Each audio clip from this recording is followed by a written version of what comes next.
Welcome back to the channel, everybody, where we cover true crime, mystery to the missing. Today's video, we're going over 5 more shocking things we have learned since the Trump rally shooting. Number 5. Radios for the Secret Service.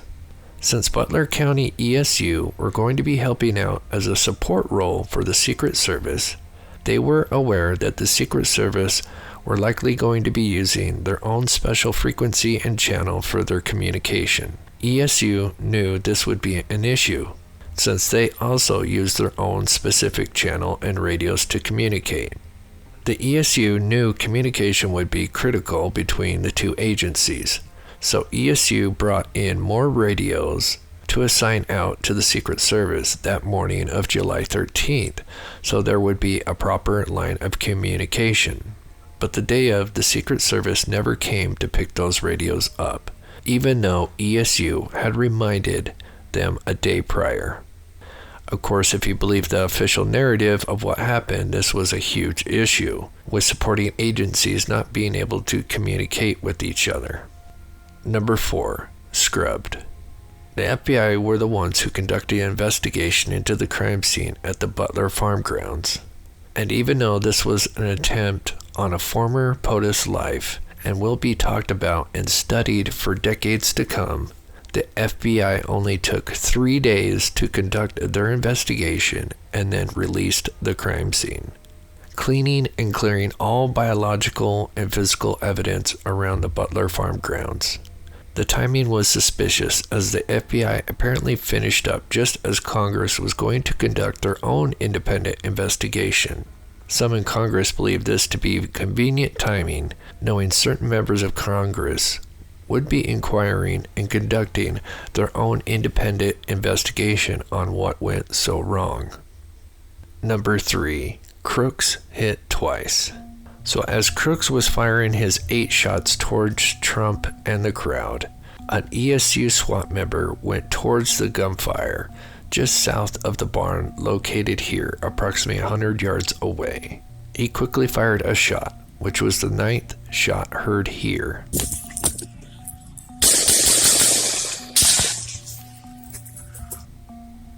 This shot taken by the ESU SWAT officer actually hit Crooks' rifle, causing damage to the buffer tube and causing fragments from the tube to hit Crooks in the face, neck, and shoulder, causing Crooks to recoil back, and furthermore rendering Crooks' AR inoperable. According to the official report, which if true is truly one hell of a shot from over 100 yards in a position that is much lower than the shooter. Some would even say that's nearly impossible. But if the official narrative is true, this guy deserves a medal. Number 2. Cremated. Thomas Crooks' body was allegedly cremated 10 days after the shooting. Clearly created quite a stir. Most had no idea what the FBI were doing with his body, and only some would learn about this disturbing revelation on August 5th, 3 weeks later.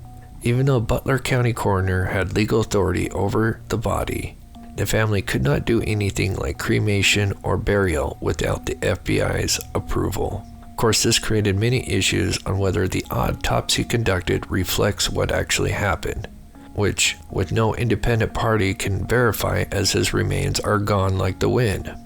Congressman Clay Higgins called the FBI investigation into July 13th as scorched earth.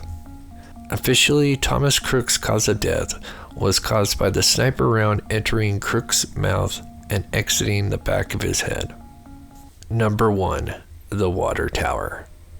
There are still some that believe there may have been a second shooter, since some of the shots appeared as if they came from a different direction, possibly from the water tower area. Well, according to Higgins' report, there is a ladder to the water tower that was allegedly raised that day, meaning you would have needed at least a 20-foot ladder to access it. But coincidentally, they assigned 2 local cops to be stationed near the water tower. But in Higgins' own report, they apparently left their post 1 hour prior to the shooting. So one could say it may have been possible for someone to access the water tower when the local PD left. but I don't know how they would have fled the scene without being caught, as that area was swarmed with units just after the shooting started. I believe the 2 officers left their post and were on the lookout for the suspicious person with the rangefinder. But then again, we may never know. It seems each week there is a little bit more and more information that comes out, but as some questions are answered, many more go unanswered.